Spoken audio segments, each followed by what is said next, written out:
Oi, bonitas bonitos, tudo bom com vocês? Começando mais uma Quinta Misteriosa aqui no canal. Se você é novo por aqui e ainda não tá inscrito, aproveita e já se inscreve aqui embaixo que tem vídeo novo toda semana, a playlist completa do Quinta pra vocês.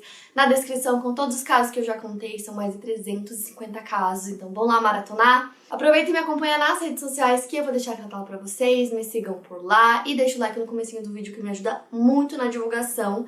Quinta Misteriosa também é podcast pra você ouvir quando e onde quiser e vai estar tudo linkado pra vocês aqui embaixo.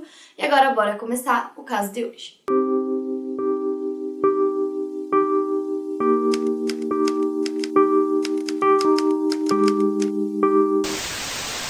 Teresa Ann Grace Tottenham nasceu no dia 19 de novembro de 1968 em Connecticut. Seus pais eram Jack e Mary Ann e ela tinha dois irmãos mais velhos chamados Patrick e Annalisa e posteriormente teria um irmão mais novo chamado Frank. Quando a Teresa tinha apenas um mês de vida, seus pais acabaram se separando. Segundo Annalisa, sua irmã sempre foi uma pessoa totalmente extrovertida e rodeada de amigos. Uma amiga de infância da Teresa chamada Danielle Berardelli, que a conheceu quando ela tinha 13 anos, disse que quando a Teresa estava em uma sala era como se tivesse acontecido uma pequena explosão. Desde criança ela fazia aulas de piano e ela tinha o sonho de ser médica. Esse sonho e esse foco para a medicina começou quando ela estava na 6ª série. A sua irmã disse que a Teresa era uma jovem popular, todos a conheciam, ela não pertencia a um grupo específico e por isso permeava por todos os grupos. A Teresa e sua família moravam em Ansonia, no Connecticut, e ela se formou no ensino médio em 1986 como oradora da sua turma na Ansonia High School. Aos 17, ela começou a namorar um amigo de infância chamado Joe Millardo, que na época tinha 21 anos. Segundo Joe, ele foi muito bem recebido pela família da Teresa e eles eram todos muito unidos. Apesar dos pais da Teresa terem se separado quando ela ainda era um bebê, o pai dela continuou super presente na vida dos filhos,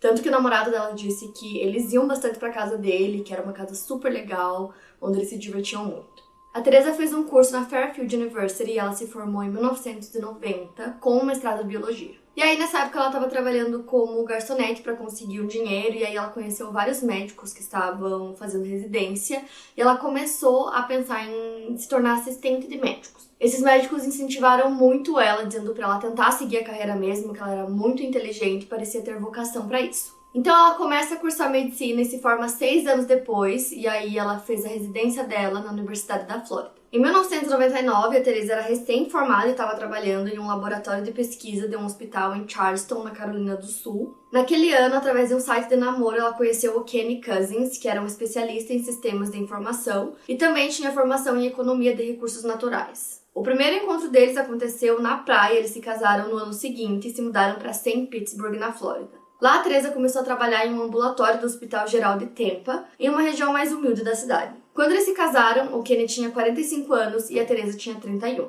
Os dois tinham muitas coisas em comum, como, por exemplo, interesse em temas de nutrição, saúde, meio ambiente e direitos civis. Eles iam a protestos juntos, frequentavam shows e o Kenny disse que a Teresa adorava ir à praia e adorava ficar com sua família. O Kenny conta que ela era extremamente corajosa, que uma vez ele quase se afogou no mar e quem salvou a vida dele foi ela. Então, o casamento durou até 2003, quando eles se divorciaram, mas mesmo depois do divórcio eles continuaram super amigos. Inclusive, ela contou pro ex-marido quando ela conheceu um novo pretendente. Então, no mesmo ano, em 2003, ela conheceu a Stacy Sivers, que trabalhava com acupuntura e tinha tratado o Kenny, o ex-marido da Teresa. Então, as duas se conheceram primeiramente em um ambiente de trabalho, mas aí depois elas começaram a ficar amigas e ficaram super próximas. E aí, a Stacy apresentou para Teresa o seu irmão, chamado Mark Sivers. O Mark Douglas Sivers nasceu em 2 de março de 1968 em Missouri. Filho de Michael Aaron e Bonnie Rita Sivers, o Mark havia obtido uma licença para se tornar auxiliar de enfermagem no Missouri em 1995. A Teresa e o Mark começaram a se relacionar e não muito tempo depois ela descobriu que estava grávida. O ex-marido dela, o Kenny, conta que a Teresa deu a notícia pra ele de que ela estava grávida e que ela iria se casar com o Mark, mas que ele sentiu que o casamento teria sido meio forçado apenas pelo fato dela estar grávida. Então a Teresa e o Mark se casam em uma cerimônia na praia e 6 meses depois, em 2004, a primeira filha do casal nasce. A irmã do Mark, a Stacy, permaneceu super ativa na vida dos dois, principalmente no início do casamento deles. Ela tinha uma condição financeira muito boa, então ela ajudou bastante o casal. No começo, ela ajudou eles a comprar uma casa que ficava em Jarvis Road, em Bonita Springs, na Flórida. E a propriedade custou $257 mil, isso foi em 2005, e aí eles se mudaram pra lá. 2 anos depois, em 2007, a Teresa dá à luz a segunda filha do casal. No ano seguinte, ela é certificada pela Academia Americana de Medicina Anti-Envelhecimento, Regenerativa e Funcional. Em 2009, a Stacy morre aos 46 anos devido a uma doença renal. Segundo a sua esposa, Bárbara Aguada, no final da vida da Stacy, o clima amigável entre ela e o Mark, seu irmão, começou a mudar. Ela, inclusive, disse que presenciou um momento em que a Stacy estava conversando com o Mark e ela pediu para ver as sobrinhas dela e ele respondeu que ela poderia vê-las se ela tivesse $10 mil e isso deixou ela extremamente chocada. E aí, indo para 2012, a Teresa obtém um mestrado em medicina metabólica e nutricional. Nessa época, a Teresa começou a sentir que ela precisava focar na missão dela, que ela acreditava ser trabalhar com medicina holística, né, que junta a medicina tradicional com práticas holísticas. E aí o Mark era um bom pai, um pai super presente na vida das filhas, e ela achava que era um bom momento para ela focar na carreira dela. Então ela fundou uma clínica holística chamada Centro de Saúde e Cura Restaurativa. O Mark gerenciava o local e cuidava das filhas, e dessa maneira a Teresa conseguia cuidar dos seus pacientes. Além disso, ela deu uma entrevista para uma revista local em 2015 para falar sobre o seu trabalho, e ela gravava vídeos para falar sobre a medicina holística e palestrava em vários eventos. A sua clínica recebia pacientes do mundo inteiro que buscavam em sua abordagem a cura que não conseguiram através de outros métodos. Teresa era muito bem vista na comunidade, ela era muito amada, mas quem vivia com ela sabia que ela poderia ser uma mulher de pavio curto. Sua assistente de longa data, chamada Sandra Hoskins, e seu marido Frank Pace, que também trabalhavam na clínica, dizem que nem sempre era muito fácil trabalhar para Teresa. O Frank já tinha escutado a Teresa gritando com pacientes e não era algo incomum que ela gritasse com a Sandra também. Ela esperava a perfeição e quando as coisas não saíam perfeitas, ela se frustrava. No fim de semana do dia 27 de junho de 2015, a família Sivers fez uma viagem para Nova York para visitar os familiares da Teresa. Então nessa viagem foi a Teresa, o Mark e as duas filhas do casal. Porém, no dia 28, que era um domingo, a Teresa precisava já pegar um voo de volta para a Flórida, porque na segunda-feira ela tinha alguns pacientes, então ela não queria faltar com esse compromisso, né, com os pacientes dela, então ela volta sozinha para a Flórida e o restante da família continua em Nova York. Então ela pega esse voo de volta no próprio dia 28, no domingo. Ela chega no aeroporto da Flórida, liga pro Mark, diz que chegou e que tava tudo bem. Aí ela pega o carro dela e dirige para sua casa. Na manhã do dia seguinte, na segunda-feira, a assistente da Teresa, a Sandra, já estava no local de trabalho esperando para que ela chegasse. Ela chegava sempre pontualmente às 9 da manhã. E aí ela percebeu que ela estava atrasada, o que era uma coisa que nunca acontecia, ela nunca se atrasava. E ela começou a achar muito esquisito, porque não era algo comum, então ela decidiu mandar mensagens e ligar para Teresa quando deu 15 minutos de atraso, mas ela não respondia e não atendia as ligações, então a Sandra começou a achar que poderia ter acontecido alguma coisa e ela liga pro Mark para perguntar. Na ligação, a Sandra fala que ela não sabe o que tá acontecendo, que ela não tá conseguindo entrar em contato com a Teresa, e aí o Mark fala que ele também não tá conseguindo entrar em contato com ela, e ele decide ligar para um amigo dele, o Dr. Mark Petritz, e pede para ele ir até a casa para ver se estava tudo bem. O Mark chega na casa e a primeira coisa que ele percebe é que o alarme estava desativado, então ele entra na casa pela porta da cozinha e de cara ele já encontra o corpo da Teresa. Ela estava de bruços e tinha uma poça de sangue em volta da cabeça dela e o corpo já estava frio. Ele entra em pânico e liga pro 911, então ele relata, né, o que ele encontrou. Ele fala que ele percebeu que ela estava com uma pancada na cabeça e que o corpo já estava frio. Então, o 911 chega, a polícia chega também. Logo de cara, a polícia percebe que tem um martelo ao lado do corpo, então eles acreditam que aquela tenha sido a arma do crime. O corpo da Teresa é levado para autópsia e aí a polícia começa a investigação. A essa altura, eles já sabiam que o alarme estava desativado, então eles perceberam também que tinham vários sinais de entrada forçada na porta da cozinha, que era uma entrada lateral da casa. Então, eles acreditavam que no momento que ela chegou em casa, ela já foi atacada. Então, em um primeiro momento, a polícia tinha a teoria de que tinha acontecido um latrocínio, né? Então, um roubo seguido de morte. E aí eles começam a investigar a casa e percebem que a coleção de armas que o Mark tinha estava intacta, não tinha sido mexida. O casal também guardava uma quantia de $40 mil na casa e também não tinha sido roubado. Então, essa teoria logo foi descartada. A autópsia revelou que o crânio da Teresa possuía 17 feridas de impacto, que foram muito fortes. Como o Mark e as crianças estavam em Nova York, quem precisou dar a notícia para eles foi a irmã adotiva do Mark, chamada Connie Reese. Ela se tornou a irmã dele quando a mãe dele se casou com o pai dele. Ao dar a notícia, ele ficou em choque e não sabia o que falar. A polícia conversou com familiares e pessoas próximas da Teresa para tentar entender o motivo da sua morte ou quem poderia ter feito isso com ela. Os familiares descreveram que ela e o Mark viviam um casamento feliz, que ele cuidava muito das filhas, que ele cuidava muito dela, e a irmã da Teresa disse a mesma coisa sobre o Mark, que ele cuidava muito da esposa e das filhas. Inclusive, quando o Mark conversou com as autoridades, ele foi muito cooperativo, ele negou qualquer suspeito ou alegação de infidelidade no relacionamento deles. Disse que na época eles estavam tentando reacender o relacionamento. Ele autorizou, inclusive, que a polícia baixasse os dados do celular dele para investigação. Logo no início, ele foi considerado uma pessoa de interesse, mas como ele estava em Nova York, a quilômetros de distância, junto com as filhas e com a família da Teresa, no momento em que o crime aconteceu,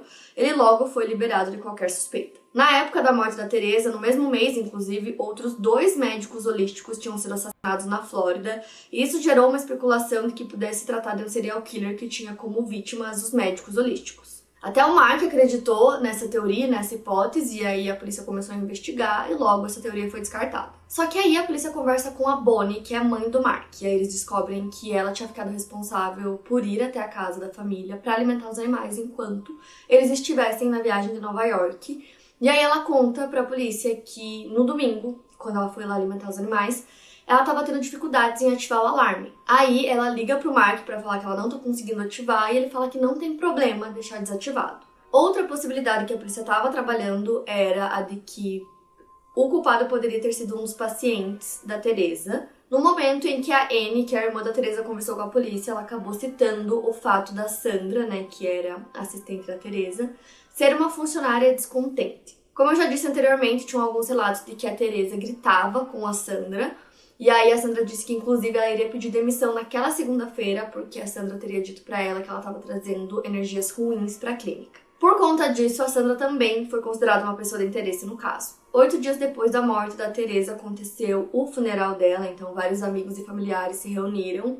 A madrasta do Mark, que estava lá, disse que tinham muitas pessoas, inclusive quase todos os pacientes dela, que tinha sido um evento muito triste. O Mark estava com uma arma na cintura, como eles ainda não sabiam quem tinha sido o assassino não tinha sido pego.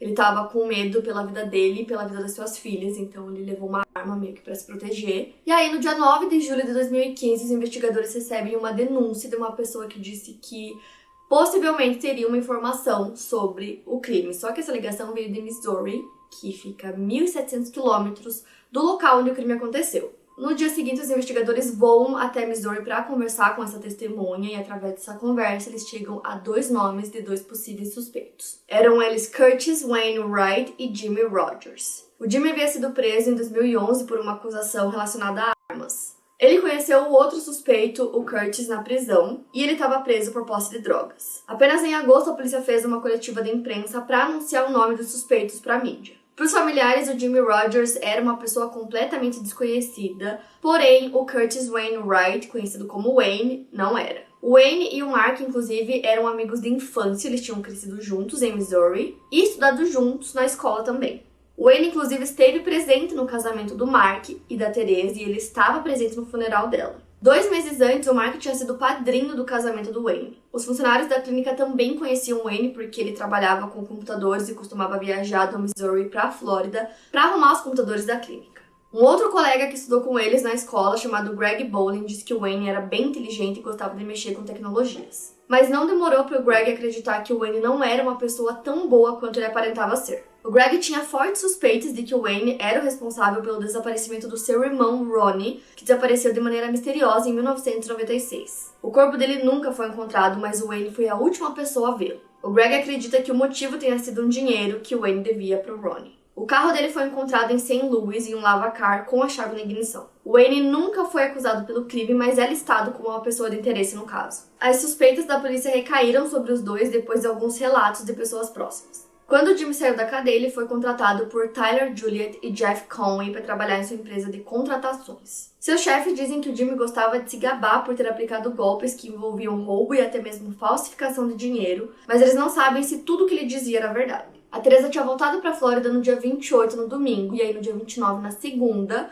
o Jimmy teria dito que ele não poderia ir para o trabalho porque ele estava voltando da Flórida. E a história que ele contou pro chefe dele era que o irmão dele tinha se formado e tinha pagado a viagem dele pra ele ir até a Flórida. Uma coisa muito bizarra que a polícia notou sobre o Jimmy é que ele tinha se auto-apelidado de The Hammer, que em tradução seria o martelo, mesmo ninguém chamando ele assim. Já pra namorada dele, chamada Taylor Schmaker, ele disse que ele ia ficar alguns dias fora porque ele ia fazer um trabalho com o Wayne. E o Wayne teria dito pra algumas pessoas que ele iria fazer uma viagem naquele final de semana e que o destino era a Flórida. Então, através de todos esses relatos, os investigadores chegaram à conclusão de que eles estavam, de fato, na Flórida naquele final de semana.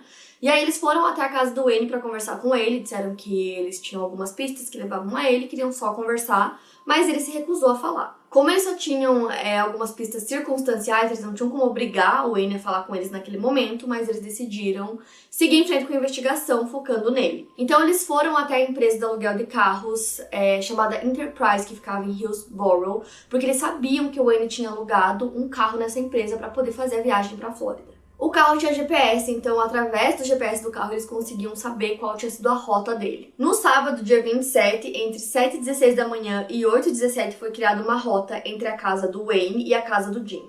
Durante esse mesmo período de tempo, uma rota foi adicionada e foi pesquisado o endereço de Harvey's Road, número 27.034 em Bonita Springs. Esse é o endereço da casa do Mark e da Teresa. A viagem de Hillsborough e Bonita Springs era de 17 horas. Às 4h02, o GPS mostrou que eles estavam em um posto de gasolina chamado Speedway, próximo a Smyrna, no Tennessee. Mais tarde, eles param no Hong Kong Café, próximo a Philippine, Georgia, chegando lá perto das 9 da noite. Já na primeira hora da manhã do dia 28 de junho, no domingo, é criada uma rota para Quick Change, perto de Adel, Georgia. Eles também criam uma rota para Shell, que fica próximo a Valdosta, também na Georgia. Finalmente, próximo das 5 horas da manhã, eles estavam em uma rota para Shop and Go próximo de North Fort Myers. Às 6h09 da manhã, o alarme da casa da Teresa e do Mark é desligado. Pouco tempo depois, eles pesquisam uma rota por Bonita Beach. Nesse momento, o carro estava na West Terry Street, que é uma rua próxima à casa da Teresa. Por volta das 11 horas da manhã, eles são vistos por uma câmera de segurança em um Walmart. Então eles compraram várias coisas, entre elas sacos de lixo, lenços umedecidos laváveis, toalhas pretas, sapatos pretos, um kit para abrir fechaduras, e eles pagaram por toda essa compra em dinheiro usando uma nota de $100. Depois eles fazem uma rota até uma praia próxima, então eles voltam para a casa da Teresa, onde esperam por ela. O GPS mostra que eles iniciaram a viagem de volta para Hillsborough perto da 1 da manhã do dia 29 de junho, da segunda-feira, e que eles chegaram ao local pouco depois das 9 da noite. Os endereços salvos no GPS levaram a polícia até a casa do Jimmy, que negou qualquer envolvimento no crime. Porém, a namorada dele, a Taylor, relatou para a polícia que o Jimmy havia levado ela para um passeio de carro, no qual eles passaram pela rodovia 47 em uma área rural do Missouri. Ela contou que no meio do passeio ele pediu para que ela jogasse pela janela partes de um celular que ele tinha quebrado anteriormente, algumas luvas e um macacão. E aí ela começou a fazer várias perguntas para ele sobre isso, e aí ele conta para ela o que aconteceu na Flórida, então ele disse que ele foi até lá e matou a Teresa com um martelo. Ele conta que ele tinha sido contratado como assassino de aluguel pelo Wayne e que ele tinha prometido dar uma quantia de $10 mil para ele fazer esse trabalho, mas ele nunca recebeu nada. Só que aí a polícia começa a suspeitar do Mark, porque não tinha como o Wayne entrar na casa dele sem que ele soubesse. Como eu falei pra vocês, o Mark e o Wayne eram amigos de infância, eles se conheciam e eram próximos há muitos anos, e segundo a namorada do Jimmy, o Mark teria contratado o Wayne para fazer o trabalho e o Wayne teria contratado o Jimmy sem que o Mark soubesse. Nesse meio tempo, a polícia também estava investigando os conteúdos do celular do Mark e através deles, eles descobriram que eles não tinham uma vida e um relacionamento tão perfeito quanto eles aparentavam ter. Eles pareciam estar enfrentando alguns problemas financeiros e eles perceberam que tinham sido feitas 5 apólices de seguro no nome da Teresa, totalizando mais de $4 milhões de seguro pela morte dela. Eles também descobriram, através de dados de celulares, que o Mark e o Wayne estavam se comunicando por celulares descartáveis. Tudo isso nas semanas que antecederam o crime. E nesse ponto, os investigadores tinham muita informação, então, juntando toda a rota do GPS que eles tinham conseguido através do carro alugado, mais os dados, dos celulares que eles conseguiram também, e as imagens das câmeras de segurança, eles conseguiram montar a linha do tempo completa antes do crime acontecer. Em 25 de agosto, Jimmy Rogers foi preso com base em um mandado do gabinete do xerife do condado de Washington, Missouri. 2 dias depois, o Wayne Wright também é preso em Hillsborough, no Missouri. Ele é levado para a Flórida e em 15 de outubro é colocado na prisão do condado de Lee. No dia 16 de novembro, o Wayne é acusado do assassinato assassinato da Teresa. Em 1º de dezembro, o Ministério Público divulga documentos que implicam o Mark no assassinato da própria esposa. No dia 23 de fevereiro de 2016, o Jimmy é levado para a prisão do condado de Lee. 3 dias depois, no dia 26, o Wayne se declara culpado desse assassinato em 2º grau. Dessa forma, ele evitou um julgamento e fez um acordo de que ele testemunharia contra o Mark, contra o Jimmy, em troca de uma pena menor do que a que ele poderia pegar se fosse julgado. Wayne é condenado a 25 anos de prisão. No dia 2 de março, Jimmy se declara inocente do assassinato de Teresa. No final do mesmo mês, no dia 23, o Mark tem um novo advogado e declara-se inocente do assassinato da esposa. Foi pedido para que sua fiança fosse reduzida, mas o juiz negou o pedido no dia 21 de abril. Então, no dia 4 de maio de 2016, o Mark e o Jimmy são indiciados por acusações de homicídio em 1º grau. Mark foi preso e acusado de matar a esposa. Sua família estava muito cética em relação à sua prisão e sua irmã adotiva acredita que ele seja inocente, porque, segundo ela, ele não colocaria em risco a relação com suas filhas. Ela acredita que o Wayne tinha muita inveja do Mark, da vida que ele tinha, tendo planejado o assassinato sozinho, mas acusando o Mark de ser o responsável por todo o planejamento. Familiares e pessoas próximas reconheciam a semelhança física que o Mark e o Wayne tinham, mas quando eles eram mais novos, essa semelhança não existia. Eles acreditavam que por conta dessa inveja, o Wayne tenha passado a copiar a aparência do Mark. O Wayne até teria raspado os cabelos quando o Mark começou a ficar calvo. Em 16 de maio de 2016, a Mary Ann Groves, mãe da Teresa, recebe a guarda total das netas. A Bonnie Sivers, que é a mãe do Mark, pediu a custódia temporária das duas, mas o juiz negou. Apenas em 2019, o Jimmy e o Mark enfrentam seus julgamentos separados. O Jimmy foi o primeiro a ser julgado em outubro de 2019. A mãe e os irmãos da Teresa estavam presentes no tribunal. O promotor disse aos jurados que o assassinato da Teresa foi um clássico caso de assassinato pelo dinheiro do seguro. Para a promotoria, o Jimmy e o Wayne atacaram a Teresa usando martelos, eles acreditavam que tinham sido 2 martelos, mesmo descobrindo apenas um na cena do crime. Uma das evidências era uma fibra do macacão descartado pela namorada do Jimmy, que foi encontrada no corpo da Teresa. Inclusive, a namorada do Jimmy, a Taylor, testemunhou e contou ao júri sobre a confissão feita por ele. A promotoria chamou o Wayne para testemunhar e ele disse que acertou a Teresa 3 vezes com o martelo e que o Jimmy surgiu do nada e continuou batendo nela de maneira frenética.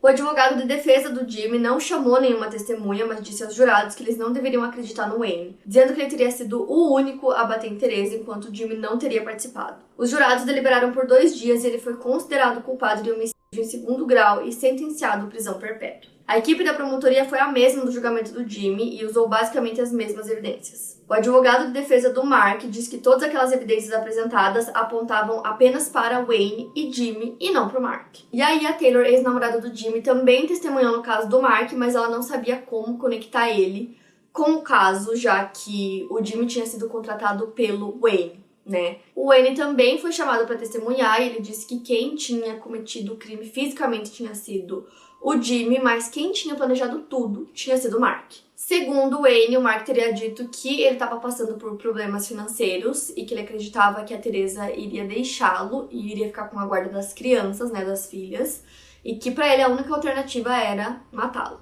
O júri deliberou por 4 horas, o Mark decidiu não testemunhar e o veredito foi de culpado e eles pediram pela pena de morte. No dia 3 de janeiro de 2020, o Mark volta para ouvir a sua sentença. Então, ele poderia ser condenado à pena de morte ou à prisão perpétua. Então, dessa vez, ele decide falar e pedir pela vida dele, porque ele não queria pegar a pena de morte. Então, ele reafirmou sua inocência, como ele já tinha feito desde o início, disse que era inocente de todas as acusações. Então, basicamente, ele preparou uma declaração e leu no tribunal. Ele disse, entre aspas, nossas meninas perderam tragicamente a mãe e agora estão prestes a perder o pai também. Portanto, peço respeitosamente ao tribunal pelo resto da vida para não agravar suas perdas e sofrimentos. O juiz do condado de Lee, Bryce Kyle, sentenciou o Mark à morte. Os advogados do Mark apresentaram uma notificação de recurso no dia 10 de fevereiro de 2020. Em 5 de outubro de 2021 foram ouvidas alegações orais no recurso dele. Seus advogados estão pedindo um novo julgamento. Uma de suas advogadas argumentou, entre outras coisas, que o Estado perdeu o prazo para adicionar fatores agravantes ao caso de assassinato, o que teria removido a possibilidade de pena de morte. De qualquer maneira, o juiz negou um novo julgamento ao Mark. Portanto, o Mark Sivers está atualmente no corredor da morte na prisão estadual da Flórida. Bom, esse é um caso mais recente, eu quero muito saber a opinião de vocês. Esse é um caso que teve uma testemunha-chave,